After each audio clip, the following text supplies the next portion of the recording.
Bem-vindos à Soma dos Dias, um podcast de negócios. Eu sou o Hugo Neutel.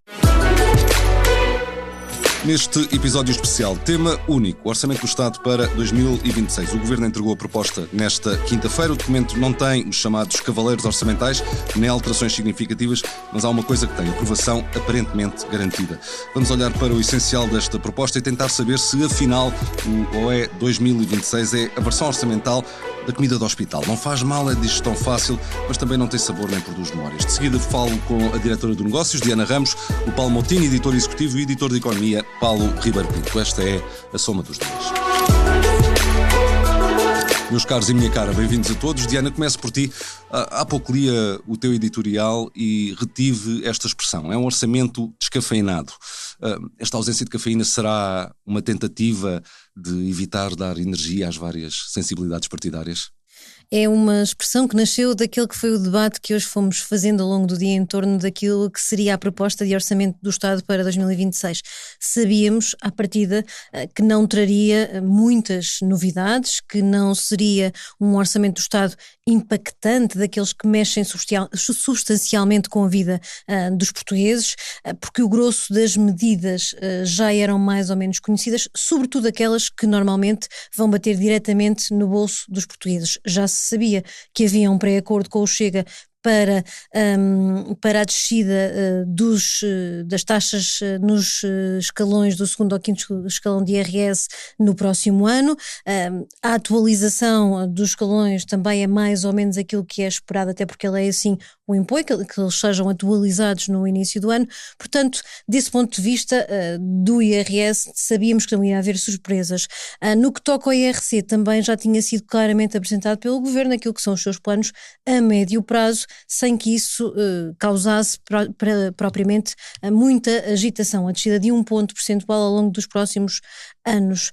Depois, a verdade é que o documento desta vez, sem os tais cavaleiros orçamentais, que são aquelas medidas que, ainda que estejam inseridas no documento, acabam por não ter um impacto direto daquilo que é a contabilidade, as contas públicas, a entrada de receitas, a saída de despesas, e nesse sentido fica um orçamento, lá está, descafeinado. Ele é quase apolítico, na medida em que tem poucas medidas de política pública de fundo, como aconteceu no passado. Aliás, também muito fruto daquilo que foram sendo as negociações que existiam pré-entrega de orçamento do Estado, por causa daquela famosa geringonça em que os partidos à esquerda se concertavam para apresentar um conjunto de medidas que pudessem de alguma maneira sinalizar as vontades dos partidos que apoiavam quem estava no governo, então o PS. De então para cá, Miranda Sarmento já tinha tentado fazer isto no ano passado, retirar o máximo de medidas que não fossem de impacto claramente orçamental e fossem meramente políticas daquele documento e transformar o orçamento naquilo que é suposto ele ser. E ao transformá-lo naquilo que é suposto ele ser, em certa medida também está aqui a tirar a responsabilidade para a Assembleia da República. Foi isso que ouvimos por várias vezes na conferência de imprensa o Ministro das Finanças dizer, repetir, insistir que a margem é curta e nesse sentido os números são o que são, pelo que quem quiser apresentar propostas de alteração acaba por estar preso àquilo que é a pouca margem que existe associada a este orçamento do Estado. E o que é que isto significa em termos políticos? Significa que quer Montenegro, quer Miranda Sarmento jogam neste tabuleiro com a ideia de nós somos responsáveis, apresentamos aquilo que consideramos ser razoável para manter o equilíbrio das contas públicas, aliviando aquilo que é a carga fiscal sobre as famílias e sobre as empresas e sem medidas que correm o risco de atirar o país para uma situação de maior desequilíbrio. Se alguém o quer fazer, assuma o ónus da responsabilidade, apresenta a proposta no Parlamento e os efeitos e as causas serão suas responsabilidades. Isto tem dois efeitos, que é, por um lado, o governo sai ilibado de causar algum tipo de desequilíbrio naquilo que é a entrada de receitas e o aumento de despesa para o próximo ano, na mesma medida em que, se houver alguma proposta que acabe por ser aprovada e que seja benéfica para contribuintes, para pensionistas, o governo, em certa medida, por ser quem está no poder acaba por ser o mais diretamente beneficiado. Foi isso que já aconteceu no passado com as tabelas de IRS, com a descida do IRS aprovada no Parlamento, mas quem recebe o valor a mais no bolso acaba sempre por associar esse benefício a quem está no poder. Portanto, é uma jogada política inteligente, apelando à dramatização, ao mesmo tempo que se preparam ganhos políticos associados a essa mesma dramatização ou àquilo que sejam as consequências de eventuais medidas positivas. Paulo Ribeiro Pinto, nas notas que foste tomando sobre esta proposta, que sublinhados é que fizeste, que destaques é que fazes, sabendo que nos grandes números, no crescimento económico, no saldo orçamental, não foram apresentadas grandes surpresas. Que destaques é que fazes desta proposta? Eu resumiria este documento a um orçamento de mínimos, um orçamento muito minimalista, muito... Pegando até na imagem que usavas da comida do hospital, muito insonso, ao contrário de outros orçamentos que eram esteroides, aquilo eram orçamentos bombados, digamos assim, porque... Pelo menos no plano das intenções, ou seja... Pelo menos no plano das intenções, mas também... Se bem te recordas, tínhamos orçamentos em que mexiam em quase todos os códigos tributários, era uma coisa absurda. Eu não estou a criticar o facto deste orçamento ser minimalista. Recordo até aqui um exemplo que tu próprio deste há uma semana, quando falávamos sobre aquilo que se esperava para o orçamento, que houve um que até obras do metro de Lisboa. Exatamente, a famosa linha circular. Os partidos da oposição fizeram valer a viabilização do orçamento, incluindo... uma linha circular de 1 metro, quer dizer, que é uma obra local, que não tem nada de nacional, que tem impacto orçamental, como é óbvio, mas que é uma obra local, que não tem qualquer natureza orçamental ou financeira para estar incluída num documento deste género. Mas estamos aqui quase entre o 8 e o 80, ou seja, aquele momento em que tudo entrava no orçamento, em que tudo cabia no orçamento do Estado, e de repente nada é esvaziado. Um mero documento de entradas de receita, saídas de despesas e sem medidas, precisamente. Se quisermos usar aquela famosa imagem de manga de alcapa, não é? Quer dizer, vai ali, faz umas contas e tal, aquilo é entrada, receita, saída e tal, pronto, e está feito. Não é que seja mau, porque os orçamentos devem ser isto, mas os orçamentos devem ser políticos também, quer dizer, nós elegemos um governo com propostas políticas e percebo a estratégia de Luís Montenegro e do Ministro das Finanças de querer esvaziar politicamente a discussão à volta do orçamento.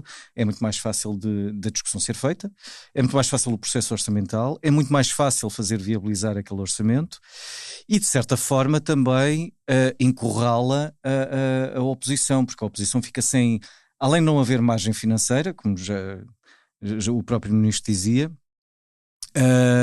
encurrala politicamente a oposição, que não consegue ter argumentos para contestar isto. É muito difícil, no momento em que estamos, sobretudo.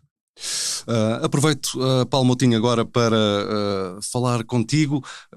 Estivemos todos aqui no Negócios a olhar com atenção para este documento.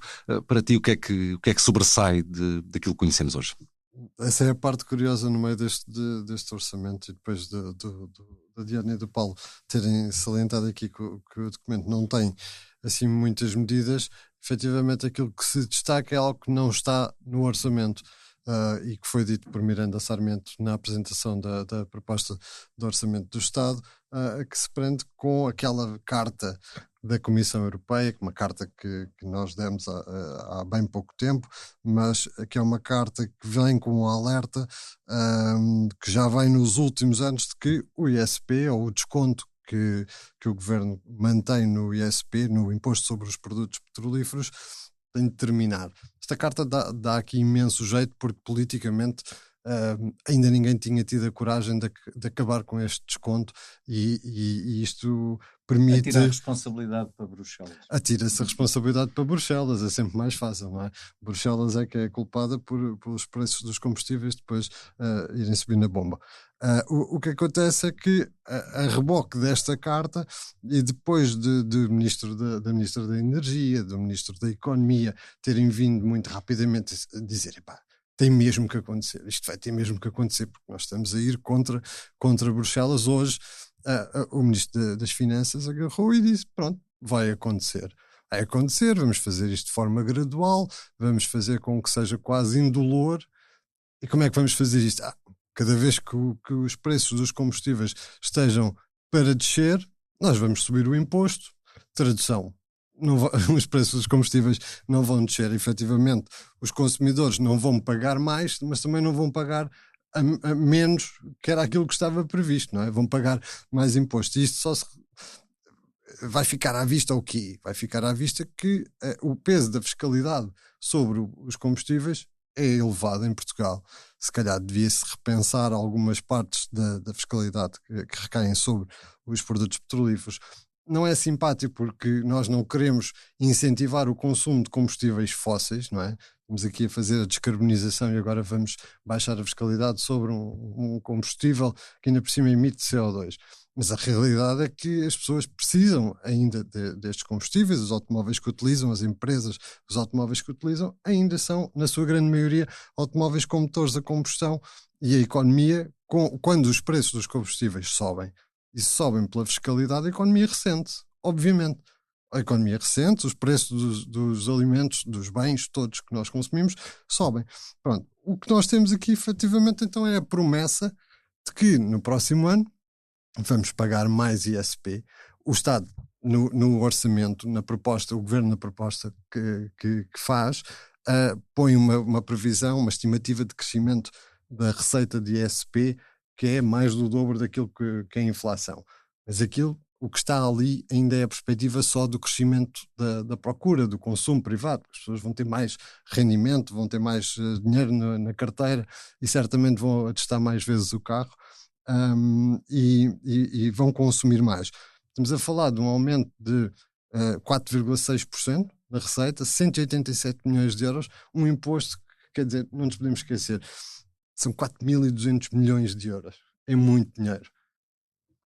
Diana, regresso a ti para te perguntar o seguinte. Nós vimos o Ministro das Finanças nesta apresentação do Orçamento do Estado para o próximo ano dizer, em resposta a uma pergunta de um jornalista, que a margem para negociar medidas do orçamento, com naturalmente partidos da oposição, que era próxima de zero. O que é que isto nos mostra, o que é que isto nos diz sobre o processo parlamentar que aí vem? Vai ser um processo parlamentar relativamente fácil, na medida em que todos sabem que abrir uma crise política à conta de um orçamento agora não faz qualquer sentido. Ainda assim, do ponto de vista da apresentação de propostas, cria algum nível de limitação sobre aquilo que pode estar em cima da mesa. Onde é que pode estar o ponto de maior fricção? Na questão das pensões. O que aconteceu no ano passado foi que aplicou-se a legislação que diz que há uma atualização automática das pensões seguindo um determinado critério, que depois resulta num valor de atualização que está dependente da inflação e da evolução do PIB, e no ano anterior, no Parlamento, decidiu-se que, como esse valor era relativamente baixo, se acrescentava mais uma percentagem a essa atualização, de forma a que a atualização fosse mais significativa. E isto traduz em quê? Traduz-se num aumento das pensões além daquilo que fixam as regras e que traz por arrasto um aumento efetivo da despesa com pensões que, ao contrário daquilo que acontece com os bónus, não é temporária, não acontece num único mês do ano, acontece de forma permanente a partir do momento em que as pensões são atualizadas por aquele valor.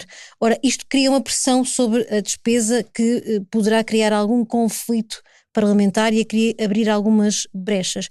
Acredito também que possa acontecer algo que é começar a discutir-se no Parlamento ou até em determinados setores da economia a questão do até que ponto é que vale ou não a pena continuar a manter um excedente orçamental. A convicção deste governo é que é saudável manter uma trajetória de redução da dívida pública. O Ministro das Finanças sinalizou que seriam 3 a 4 pontos ao ano ao longo até ao final da década e, do ponto de vista daquilo que é o equilíbrio das contas públicas, manter excedentes mesmo que sejam ligeiros. Poderá abrir-se aqui uma discussão sobre se faz ou não faz sentido continuar a manter excedentes orçamentais ou ter déficits ligeiros. E qual é a dificuldade desta discussão? É que não é o déficit em si que poderá criar aqui só a fricção, mas vamos ter déficits porquê?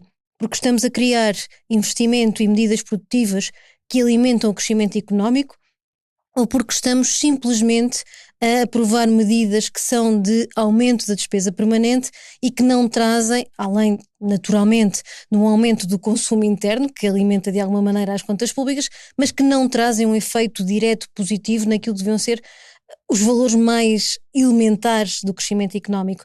E esse espaço de debate pode ser criado e gerado nos próximos tempos, também até porque foi o Banco de Portugal e o Conselho das Finanças Públicas que acabaram por estimar que havia o risco de começarmos a entrar de um regresso aos déficits a partir de 2026. Num contexto económico que sabemos que é muito mais exigente e mais complicado no próximo ano. Este excedente, tanto o excedente 0,3 previsto para este ano como o excedente 0,1 e sobretudo o próximo ano, é um excedente que está preso por arames. Quer dizer, não nos convencemos que isto vamos ter excedente.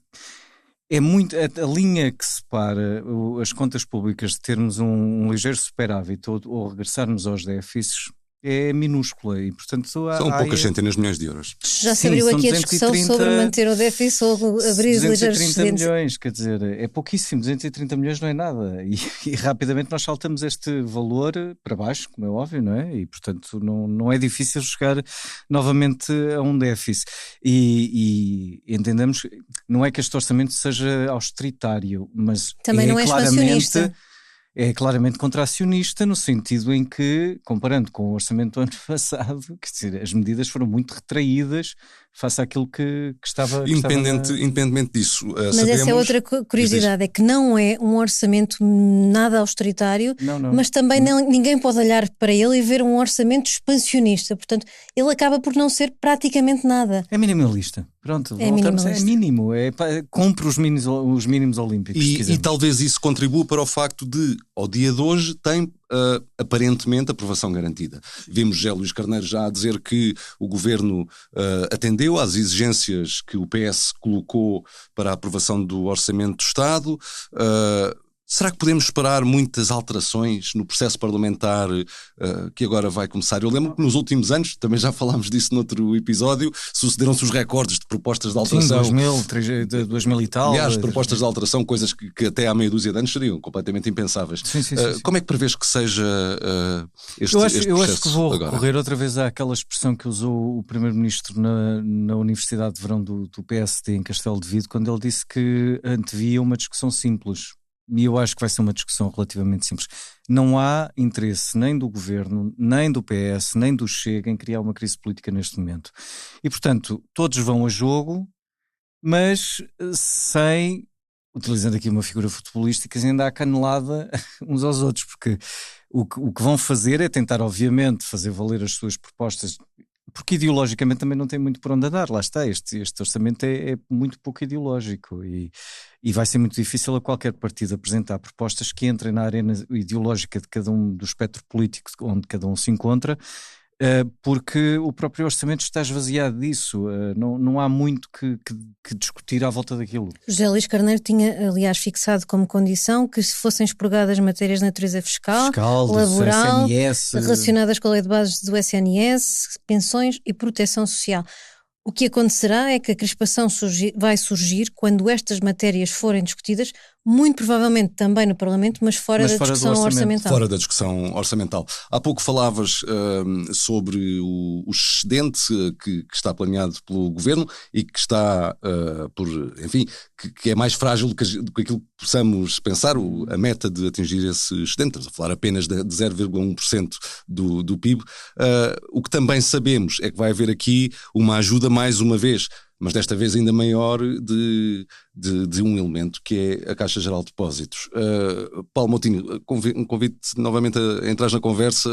Como é que olhas para este facto? Eu gosto muito de ouvir os meus dois colegas aqui de painel falarem sobre um orçamento que efetivamente aquilo é uma folha de Excel e depois os números batem certo ou não, dá 0,1, dá 0,3, corrige a fórmula, vai dar déficit ou não, mas pronto, tem muitos números, tem poucas medidas, já tiveram aqui a debater isso, e tem muitos números grandes.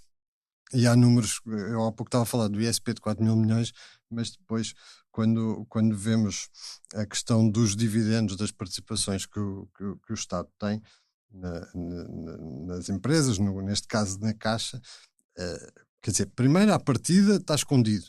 Não é? Estamos a falar de um dividendo. Todos os anos havia dividendos das participações financeiras do Estado. Para quem nos ouve, para ficar a entender, o orçamento, nós dizemos por facilidade, o orçamento não é um documento, são muitos, e há um que é mais fácil de ler, que é o relatório. É aí que normalmente o Governo revela quanto é que espera receber de dividendos nas várias participações que tem em múltiplas empresas. Desta vez não vem lá nada. Não vem, o valor assim o Banco de Portugal não fica tão envergonhado. Está escondido no mapa. Continua a dar zero, acesso. assim não é tão complicado, e a Caixa continua lá. A Caixa que este ano contribuiu para o Orçamento do Estado com 850 milhões de euros, que é um valor recorde, e para o ano a ideia é que o recorde seja pulverizado praticamente, porque estamos a falar de um banco público que, obviamente, aproveitando e sabendo aproveitar o contexto de mercado, porque também é preciso saber aproveitar o contexto. Não é só os juros estarem mais altos ou haver mais medidas para incentivar o crédito, é preciso posicionar a nave, neste caso é uma nave, porque é um banco mesmo muito grande, posicioná-lo para conseguir agarrar estas oportunidades. E o Governo, quer dizer, a Caixa ainda não disse, não se vai pronunciar sobre isto, mas o Governo pôs uma verba que tem muitos zeros, estamos a falar de 1.000 milhões de euros, o que também tem implícito depois a leitura contrária, que é, para um banco como a Caixa, que há uns anos ainda havia discussão, vamos privatizar a Caixa, pode-se entrar nessa discussão, mas o que é certo é, este banco que foi ajudado a determinada altura, conseguiu devolver a ajuda através só dos dividendos, não estamos a falar dos impostos, porque depois, quando entramos aqui no processo da TAP, também mete-se os impostos todos que a empresa paga pelos trabalhadores que tem, e aí é fácil chegarmos à devolução da ajuda estatal. Em dividendos vai ser um bocadinho bastante mais complicado, parece-me. Mas no caso da Caixa, fazendo as contas ao contrário, isto significa que a Caixa vai ter que ter um lucro acima de 2.000 milhões de euros.